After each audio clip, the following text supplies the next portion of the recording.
welcome back. We are yet again with another special guest. This one is this topic I'm very, very, very excited about because we're facing so many challenges in the industry right now. It's crazy, and no one is better than the one and only Dave Joyce to discuss shortages, price increases, supply chain, all that good stuff. But before we get into it, Dave, give us a little bit about your background. Where did it all start for you?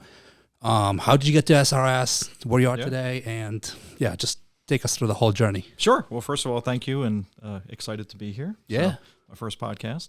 Awesome. I've been in this industry since 1999, straight out of college. Got into the home improvement, distribution, manufacturing business, and I've pretty much done everything in this industry. I've worked for manufacturing, I've worked for distribution, I've worked for retail. And then as far as customers that I deal with, I've touched just about every avenue, whether it's new construction, remodeling, insurance, restoration. Nice. So a long history. Somebody told me a long time ago, food, clothing, and shelter, stay in those industries. You'll always have a job. And I've kind of stuck to that, and it's worked out pretty well, especially in what I like to call Washington land, which is one of the the greatest economic markets in the world, particularly for real estate, home improvements, the building industry in general. So we're in our own little bubble here. We are in our own little bubble, and I always say when it's good, it's really good, and when it's bad, it's never quite that bad. You're right, 100%. So that's where we're at. So so that's my background, and definitely some interesting times right now that. Fire away. I'll do the best I can to kind of tell everybody where we're at with it. Yeah, absolutely. So I want to introduce everybody to SRS. Who is SRS? What does it stand for? Yep. And then we just go from there. Yeah. So the company that I'm with now is SRS, which is the fastest growing building supply distribution company. So on our end, primarily we buy the products and then we sell them to the contractors. So I've been with this company now this is year 7. SRS is, as I mentioned, fastest growing. We're a national company. Primary product that we sell is roofing, but in this market we sell roofing, siding, windows, doors, a little bit of cabinetry, decking, all of those things. So prior to that, I worked for a company, Mid-South Building Supply. I worked there for 15 years. So, I've spent the last 22 years of my life on the distribution side, primarily windows, siding, roofing, a little bit of cabinetry. And but SRS, great company, superior distribution in this market. We trade under different names in different locations, but just a growing company, which I love, and a company that's definitely up to the challenge of what's going on, supply side with keeping our customers, because the one thing that is crazy for all of us and good is, for as many challenges as we have, we are still growing. We're still, business is still booming. Our company is still adding locations. We're still adding people, and we're still doing everything we can. We're investing in technology so that we can service our customers and try to be a little bit different than some of the other suppliers in our market. But great company. Couldn't be happier. Absolutely. And we do our best to service our customers in the marketplace as best we can. So in terms of supplies, do you typically? I mean, it sounds like you guys deal in more of the bigger ticket type items, right? Roofing, siding. You mentioned things like that, right? Which is good to hear, because one of the questions I was going to have, and it kind of answered itself, is what the role you serve. What's to prevent like a contractor, for example, from just going to like a Home Depot, for example, right. But the product that you deal in is way more specialized than going and getting like a thing of nails off the shelf, right? So that makes so much sense. Yeah, and there are, at the end of the day, Home Depot and Lowe's are large distributors like us. Their clientele's a little bit different because theirs is more, mom and pop who are going to try to, do a shed. For most homeowners, any home improvement project starts with, hey, can we do it ourselves? That's right. Right. Yep. So then the first place they go is to one of the local box stores and they say, what would it cost and things like that. And then after doing all this research, they typically look at each other and say, we need to hire an expert. That's right. Gus, what's my motto, man? What's my motto? Who do I make the check out Who do to? I make the check right, out to? Yeah. Right? And on our end, we then specialize in working with those experts, the contractors. Awesome. So that my customer is going to deal with the end user, whether it's a builder, whether it's a homeowner, whether it's a real estate agent, and then we're the experts working with them on what's the best product for this job, how do we get it to the job, Because when you look at any construction project, it always in theory looks a lot easier than it really is. For sure. And then there's a whole lot of hardworking individuals behind the scenes that are working really hard to get the material ordered right, get the material out there. Especially our primary product is roofing, which roofing is a very heavy material, and you have to get it on the roof to install it. Yeah. So we have a fleet of cranes and crane drivers and roof loaders that which presents a whole bunch of risk that we assume and take on. So so we're just kind of that expert for anybody can walk into a Home Depot or Lowe's and buy aisle 7, row 3, whatever they have. Sure. But that works when you're building a shed. That might not work when you're doing a house that's 6,000 square feet and needs 2 tons of roofing material delivered and put on the roof. And so we specialize with getting it done. It's really what we try to do, and take as much with a lot of my customers and with what we do as a company. I think that what people like is we take a lot off. Contractors have a lot they deal with on a daily basis, and so being a supplier that can say, hey, you focus on the front end, we'll make sure we've got your product, we've got your delivery, we've got all that squared away. Most of my conversations with customers are, hey, I've got you, send me what you need, I'll get it done. And I think they appreciate that, and you're not really going to get that by just walking into a box store. No, you're not. And you mentioned about being different. You mentioned about being there for the contractor, for your clients and whatnot. I've dealt with many different suppliers. I've dealt with ABC. I've dealt with Beacon. I've dealt with Lansing, and I obviously deal with you guys. And by far, you guys have the best service. And I don't say this because you're here, but because of my personal experience with a big supplier like you guys. The checks in the mail. Right. The checks coming. No, it's a true story. True story. Every time I call Dave for something, he's like, okay, got it, no problem. Or text me exactly what you need, and I'll take care of it. So now you guys recently introduced your new app, right? The Roof Hub app. And now I can literally at my fingertips from wherever I am, I can order roofing material and get it scheduled to be delivered within 24 hours in most cases. Wow. I mean, it's insane. The operation and the back end of your company, it's mind-blowing to say the least. Thank you. And good to hear a customer appreciate those things. Absolutely. And it's one of the things that I love working about this company is we do invest in technology and in development. As I look at, again, I've been doing this a long time, and certain things haven't changed a whole lot from 1999 when I started till today. Some people still like to write orders on a napkin, and and some people like to call it over the phone. But as we look at where we're at with everything in our lives, and trust me, we have some new technology coming that'll blow your mind even further. But I'm a tech junkie. Yeah, it's and also too, as we look as the market moves forward and as your clientele changes, our kids, our generation of kids, they've grown up on cell phones and apps, and when with my kids, when we go out to eat, they're blown away whenever I don't pre-order over the app, so it's waiting for us when we get there, right? That's I'm old school. I just want to walk in and place an order, right? But that's a thing, right? Yeah, right. But the next generation, it's going to be different, and so we all have to make sure we're evolving and keeping with that. And if we have technology that can make our lives simpler, why not use it? So we try to embrace it as best we can. So 100%. So let's talk about supply chain. What's going on out there? I know it's a loaded question. It's an open-ended question. Yeah, I think the better way to say is what's not going on there. Listen, I've been doing this a long time.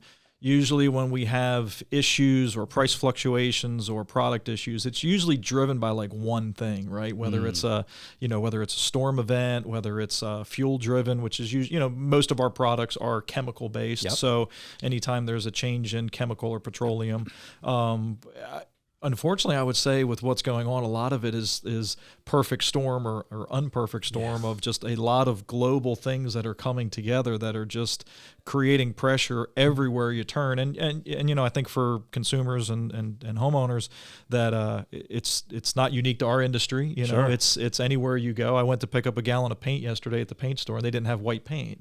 So they told me to come back in 2 days, very nicely, I might add. But so that's there's a lot of different challenges that are going on, whether it's and a lot of it started with with the COVID shutdown. And I think it probably makes us all maybe, and there's one thing I appreciate is that the global supply chain is fascinating, right? And it has a lot of layers and a lot of tiers and a lot of people involved. And I think we probably all took that for granted. For sure. With a lot of things that we do that we can just, and maybe the days of Amazon and, kind of skewed things that, I order something and I get it the next day, again, through an app. But so the global supply chain is just, it's this amazing entity. Absolutely. And when COVID hit, everything shut down, everything stopped. And once that supply chain was broken, then we've spent the last probably almost 2 years now, probably 2 years in March, trying to fix it, trying to get caught up, whether it was raw material, whether it's, we've gone through different things. We've gone through raw material shortages. We've gone through, freight issues. We've gone through border issues with getting, products, into our country. I mean, not to mention the storm that hit Texas that affected the plastic, which affected the science. Right. And then we've had, we had the storm that, the ice storm that hit Texas and really knocked out, at least for our industry, anything chemical based, which affects, vinyl siding, which is made of primarily of PVC. It affects any caulking, any types of sealants that, they're still trying to recover from that. And, now we're going through the latest pressure with, the unfortunate events of what's going on in the Ukraine right now that, now we're having, I just filled my truck up today and it was $90 to fill my truck up. Right. So, well, you say that, right? I have a Camry and it took me almost $60 to fill up. So I get you. Yeah. So now we're going to go through that, which is creating, more pressures. And it's an interesting time just because as much as we're going through these challenges, interest rates are still very low, at least for the time being. And, and most people right now are reinvesting in their homes, whether it's existing or new. Yep. And so it's kind of, you got this double-edged, not only did COVID kind of stop our industry in its tracks, but then when we kind of pushed past COVID and people were all homebound, they had nothing better to do than remodel their house, right? Or try to buy a new one, and again, I've been through, years ago, when everybody wanted to move to the city and live in a condo, right? And now it's the opposite. Everybody wants to get away from the city and go move to the country, right? So, so you've seen this where all of a sudden people are trying to, hey, let's fix up our house enough to sell it, to move to a new house. So you've got both remodeling and new construction that are at record pace. And so not only did we have kind of a, because, just to be clear, and I think a lot of people experience this, when the COVID shutdowns hit, most people were afraid, am I going to have a job? Am I going to have a company? And am I going to have, so we went through probably a 45 to 90 day period of uncertainty. And then once we all kind of started to adjust to the new normal, then it was gung ho, and so, in our industry, we went from, batting the hatches, only sell what, as a distributor, I want to sell what I have in stock, and the most what hurts me the most is material that I purchase in stock and then don't sell, right? So when COVID hit, all of us, on the manufacturing and distribution side, it was like, stop buying anything new, sell what you have. Let's see where this goes. Well, then when things went from 0 to not even 0 to 60, but 0 to 160, because we had record setting pace. Then all of a sudden we had no supply, right? And for a lot of the products that we're all dealing in, it's based on a concept of the manufacturers have supply for me to buy from, and then the suppliers have supply for you to buy from, the contractors. And once that got messed up, that the manufacturers no longer had supply, so now they're manufacturing. As I send them an order, they're trying to make it. As customers send me an order, I'm trying to buy it. That's not the way the supply chain typically works. Right. It's typically and if I don't have it, the manufacturer has it, and we get it. Just like everybody's gotten used to.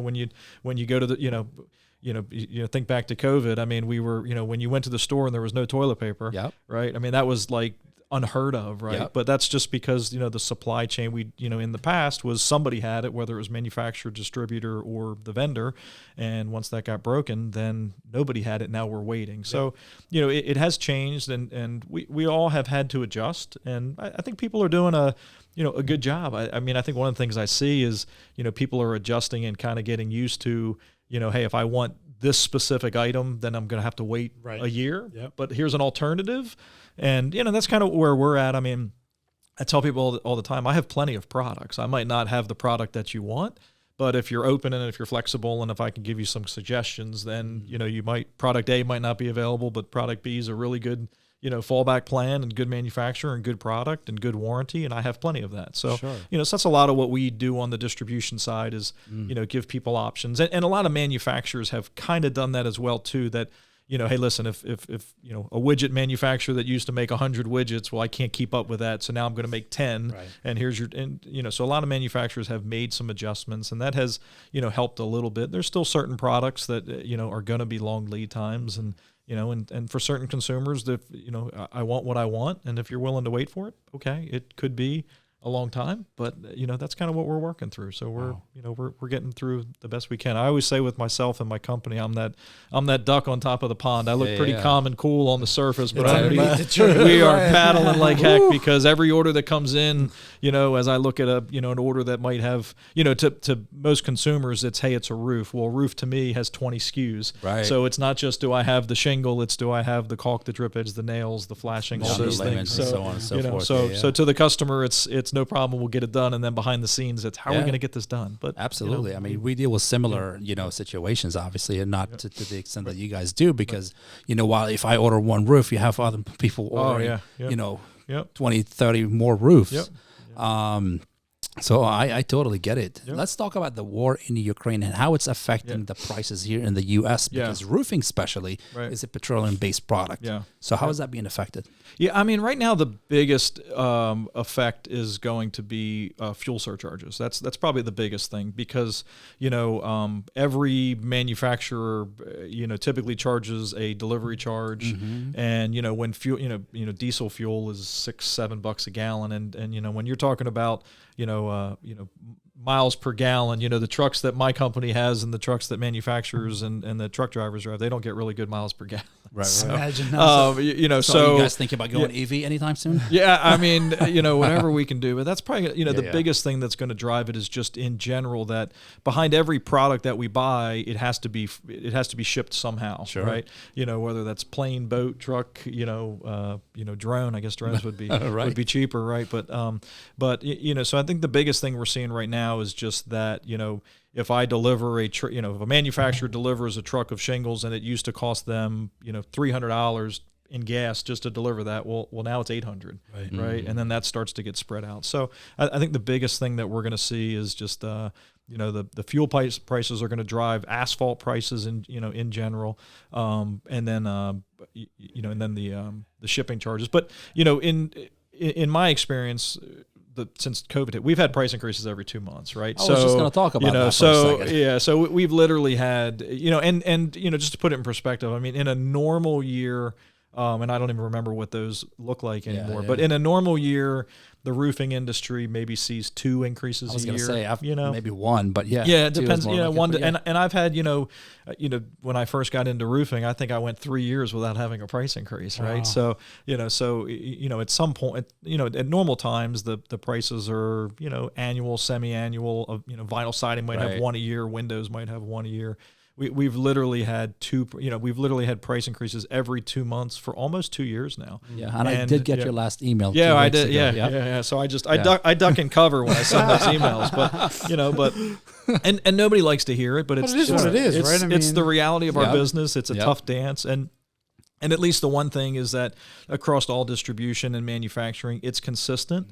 And it's real, so it makes it, I'm not going to say easier to swallow, but everybody's in the same boat. People are getting used to it. So I would say even without what has happened in the Ukraine, we probably still would have continued to have 2 price increases. Price increases every 2 months, at least until the supply chain could have caught up, which we had all hoped would be by the end of this year. Do you see pricing coming back, or is it just like we're setting a new standard, or what do you think is going to happen? And you mentioned supply chain coming back, but is that going to impact prices the other way? So I've been in this industry since 1999. And the one thing I've never done is given a price decrease. I was just going to ask, have you ever sent one of those out? I've never sent out a price decrease letter. I'm waiting patiently. I mean, certain products. Hold your breath. I mean, again, it is supply and demand, right? Sure. So, and right now, part of what's going on is costs are through the roof, as everybody sees in their home life and their business life. That what, I'm not gonna sound like my grandparents, but what a gallon of milk cost. And I just bought toothpaste the other day. I think it was $10 a tube. So we're all experiencing that in things. At some point, if things do get back to a new normal and demand shrinks a little bit, then at that point, you get into supply and demand of some people trying to, be more aggressive in how they price things and do things. But, right now, I mean, the way the market is, because of demand, manufacturers and suppliers cannot meet demand. For sure. Right. So unfortunately for consumers, whether it's contractors, homeowners, you're going to pay a premium right now because there's not enough product for all the demand. I mean, when I get a truck of shingles in, it is already sold. Whereas in the past, shingles would just kind of, I'm not gonna say sit in our yard, but we'd have plenty of shingles in our yards. I used to be able to bring in, some shipments and it would last us 2-3 months. Right now, I mean, literally as a truck comes in, we're pulling it off to put it on one of our delivery trucks to go out. And windows are the same, siding are the same, cabinets are the same. That there is no, the demand is so great right now, and a lot of those because it takes so long to get certain products. But until the demand part kind of levels down, which I don't see, as long as interest rates are where they're at. I mean, interest rates are the only way to really curb, curb some things. And, as we discussed, off camera earlier, I mean, we have a housing shortage, right? We've had one, since the recession, and then until that problem gets fixed. So speaking of which, you two, obviously this is your wheelhouse. When it comes to new construction, how is that affecting the new construction? I don't know if I understand the question. So how is the price increase? Obviously, the price increase is affecting everything. Entire, real estate industry. But how is that affecting the new construction industry? Look, I think that as far as that goes, I mean, it's like everything else we're seeing in real estate, and probably everything you're seeing on your supply side, in that prices are up, and they're going to continue to go that way. I mean, you're seeing, look, depending on the area, depending on the location, I mean, you're seeing townhouses at $600,000, $700,000, $800,000, $900,000 for 3 or 4 level townhouse. Or I guess, are people shying away from new construction because of the lumber prices and the product price increases and whatnot? I've got an amazing friend, like a brother to me, who is in new construction. He's in new home sales, and every time I talk to him, you would think that like his world is like crashing around him because he's so busy, right? And it's a good problem to have for him being in sales, right? But people are not shying away, not even close. Not even close. And is that because of the low supply? Yeah, I think that, look, I mean, one of a couple things needs to happen when it comes to real estate, right? In order for the process to move, I like to think that there's several different levels, if you will, right? You've got your first-time home buyer. Those are typically the people that are buying what we refer to as entry-level townhomes or condos, right? Then those people will wind up selling and stepping up into what is considered their move-up home, right? Usually a nice colonial, detached, single-family home, something of that nature.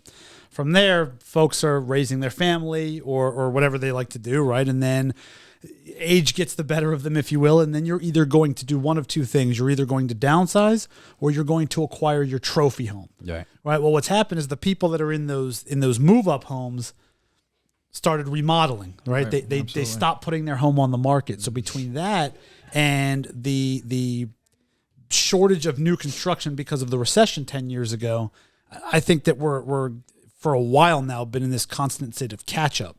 And I think that that's driving a lot of the prices, and that's gonna continue to drive your prices as well. Yeah, for those materials. Yeah, agreed. And then is the one thing with the supply chain, like all levels are. There's times when new construction's really good, but remodeling's off pace. I mean, right now everything's at record pace, and I think the builders are just trying to, they're not happy about it. But I mean, there was a report last year. NHBA said that the average builder has seen 30% increase in their material costs, right? So and that was year over year. That was as of last year, and it continues to get worse. So there's definitely a squeeze on the builders and then the contractors that install for builders because it's very difficult to keep up with all these increases because a lot of the things that we do, particularly when you're dealing with new construction, you're quoting and bidding jobs 6 months ago, and then by the time you're because it's the one challenge in our industry, all of the increases from manufacturers to distributors and distributors to contractor are all the date that material ships.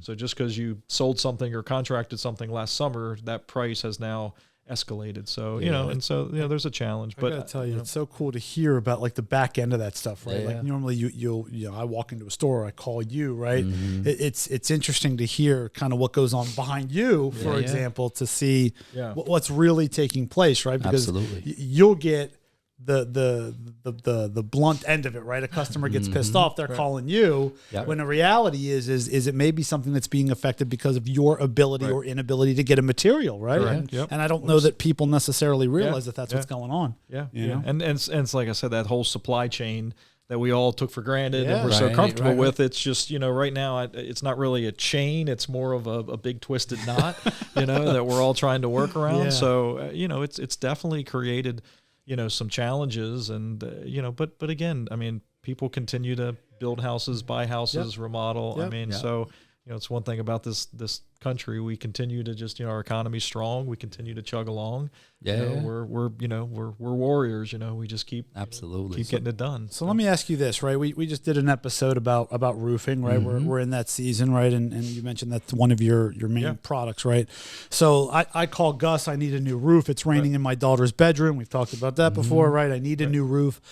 In terms of, because of supply chains and things like that, what expectations should Gus be setting with me as the homeowner in terms of the ability to get the product and turnaround time for him to be able to get what he needs to install? What are you looking at there? Yeah, I mean, of all products, probably the easiest one to maneuver is roofing and is the shingle industry. It's a very consolidated industry to begin with. There's only 6 or 7 main manufacturers, and with roofing, every manufacturer is a large billion-dollar global company. So there are no small, and I say this because if you look at other product categories, windows, cabinets, I mean, there's thousands of window so you do have to kind of check your P's and Q's a little bit more. But with shingles, and some of my vendors might throw things at me later if they hear this, but there's not a huge difference in shingle to shingle. And really, at the end of the day, to a consumer, what I would say when it comes to roofing in particular, it's mostly about the contractor you buy. Right. So typically when shingles or roofs fail, it is rarely because the shingle itself failed. And there's a lot of times where shingles get blamed for what the contractor did or did not do. And, I mean, so like one of the biggest, and prior to, and it's still going on, but, one of our big pushes pre-COVID was, one of the biggest issues in the roofing industry is quality labor. Sure. Yeah. And because it's a trade that doesn't pay particularly well on the labor side, and it's very dangerous. I mean, you're working 30, 40, 50 feet off the air, off the ground. And, so I would probably say that, but, what I would say is be open. Sometimes what we find in roofing is extreme brand loyalty, and the brand that you want might not be available. So, be open to, to what your contractor has to say about, some different options and, I can't get this. And right now, just in general, it's, there's plenty of shingles available. It's color right now. So, a lot of manufacturers that used to have, 12 to 15 colors now have anywhere from 3 to 9, and, well, I live in an HOA, so I have my choice of one. Right. So, and that's kind of where, sometimes it gets a little challenging. I mean, greens, blues, reds, some of the specialty colors. What we've all had to do, manufacturing and distribution side, is really focus on, what are the colors that we sell the most. Sure. And in our industry, roofing is not too exciting that 80% of all sales are black or brown, right? So so you get the occasional gray, black, brown, and gray. Yeah. So gray is we've really focused on and as we go through product lines, I kind of outline to my customers, hey, within this specific brand, these 3 colors, I'm definitely going to have. Anything beyond that, we might have to look at another manufacturer. So I would say when it comes roofing specific, the number one thing is really, when you're doing your homework, focus more on the guy who's installing it, right? Because that's the biggest thing with roofing. Shingles don't leak, right? So, and unfortunately your daughter's room was leaking probably because of something the contractor did not do. Oh, no, we had like a 4,000-year-old roof on that house. It needed to go, right? It was one of those things. So, shingles don't, particularly don't leak. Steep slope design is very good that it runs water away. So, typically if there's an inch, so, with that, I would say focus on who's the contractor you're hiring. That's the most important thing. And then just kind of be open to some options because, within those brands, they're all good choices. If you're doing black, brown, or gray, you're not going to have an issue. You know, if you want something a little bit, you know, something that has more color to it, or you know, and the other thing too is there's no what we would call designer shingles right now. So shingles that have different geometric shapes or 4 layers or different things like that, they're really not available right now. So so that's something where, you know, if you're looking for that specifically, then, you know, hopefully this summer we'll start seeing more of those products made. That was a fast growing category, you know, pre-COVID was, you know, designer shingles, which we all like because it's a more expensive product and it's, you know, and it looks better on the house, but you know, that has lost a little bit of steam. But yeah, I would just say, be open-minded on the options, and then just focus on, more importantly, who's installing it. You know, so a great shingle with a terrible installer is a terrible roof. Right, that's right. So absolutely, that makes sense. Yeah, absolutely. It's like, well, how good is a Ferrari if it's not assembled correctly? You know absolutely, what I mean? right. Just because it has the horse on the front, it doesn't mean it's any good, right? 100%. So, you know, and dealing with you guys and having many conversations with you, you're one of the really the main things that separate you is that you're not biased to any product. You always do what's best for your client, which is the contractor, which is an amazing thing in my opinion. But I do want to touch on the leverage that you guys have in the industry. I know I've seen you partner with other manufacturers, with big manufacturers such as Exterior Portfolio and GAF and many others. So let's talk about that leverage that you guys have over other suppliers. You know, again, over the years and during trainings and whatnot. I mean, I've seen you there. I've seen other, you know, people in suits, if you will. Throughout my career, and I haven't seen any other supplier do that. You know, partnered with manufacturers the way you guys do.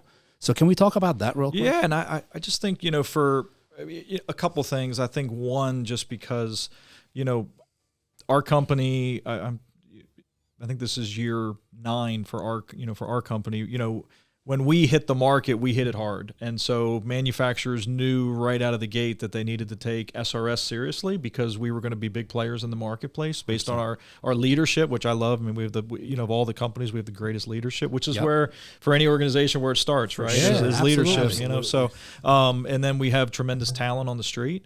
And so right away we were able to forge strong relationships with manufacturers right out of the gate. I also think too, that we're a very consultative company. That we don't believe we have all the answers. We know that we need any help we can get, whether it's from our own people, from outside sources, from from the vendors. So we work very close with our vendors to really just, hey, here's what our customer needs, and just be very customer forward, customer driven. And I try to do that in my own sales career. At the end of the day, I mean, we're the shingles that I sell are not much different than the shingles that the other distributors that you mentioned sell. So it really comes down to relationships. And as a company, we really try to just build on those relationships and be strong and really work on partnerships that, at the end of the day, if the manufacturer, the distributor, and the contractor all work together to get it done, then you're going to have happy homeowners, happy builders, contractors, whatever it might be. So that's really what the goal is. And, and also too, just with the growth that we've had, it's given us some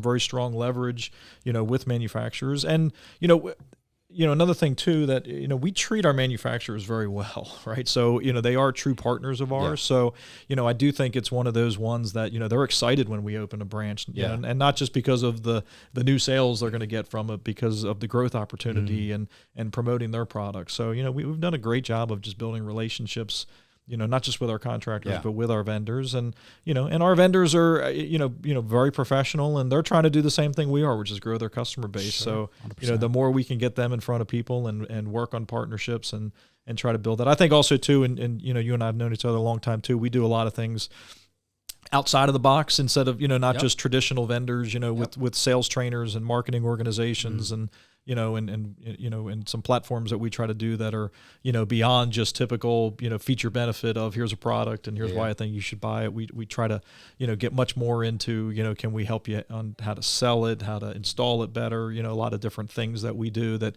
are also very important, I always say at the end of the day, I move boxes for a living, and it's my job to make those boxes look really sexy, right? So, and that's what we try to do. That's we try a tough job. Yeah, right. It is a tough job, especially if you look at a bundle of shingles, or right. So,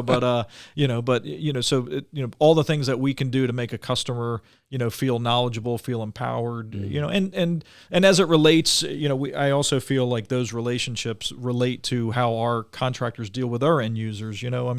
Knowledge is key. And at the end of the day, people just want to be able to make educated decisions. Absolutely. And the more information we can give so that people can feel like, right, wrong, or indifferent, I feel like I made a knowledgeable decision about the direction I'm going. And, the more times we do that, people are going to be happy with their choice. Absolutely. I love it. Yeah. I love it. All right. I mean, I think this is this concludes this episode. Unless you want to add something. No, just appreciate the opportunity. This was a lot of fun, and hopefully the supply issues continue. Listen, we're a very resilient, society, people, country, and we always seem to find a way, and that's exactly what we're doing right now. So 100%. It might not be as clean and easy as things were in the past, and definitely some challenges every day, but good to see you guys having success, and I wish everybody out there lots of success. And look, at the end of the day, right, when it comes down to it, the consumer just needs to hopefully be a little bit patient. It's not your fault. It's not your fault. Right. It's just the world we're living in. It's the matter of circumstance, right? So, no doubt about it. Absolutely. Yeah. Yep. And typically when we get to the end of the episode, we ask our guests to share their information. I don't know that there's any benefit, or if you would want homeowners to reach out directly to you. I mean, would you be opposed to that, or would you want to give out your phone number and so people can reach you with questions, or would you rather them coming to us? Call Gus. Yeah. Right on. Yeah, that's fair. That's fair. All right. Very cool. Very cool. How about we put your email in the description? Whatever. I'm always open to help people. I just, at the end of the day, as far as it typically relates to end consumers, I'm a little bit further down the chain. So I understand. But always, in case there's a pro watching this or hey, listen, to I talk to people every single day just as a 100%. Resource, and so by all means, I don't mind if you share, and also too, any opportunity I get to grow my company and talk more about what we're doing, I'm all for it, and supporting my customers. So absolutely, by all means. Yep. Awesome. That said, Dave, thank you so much for being with us today. Pleasure. Thank you. I truly appreciate it, and we had a lot of fun. So thanks for being here. Thank you. All right. Thanks, guys. We'll see you on the next one.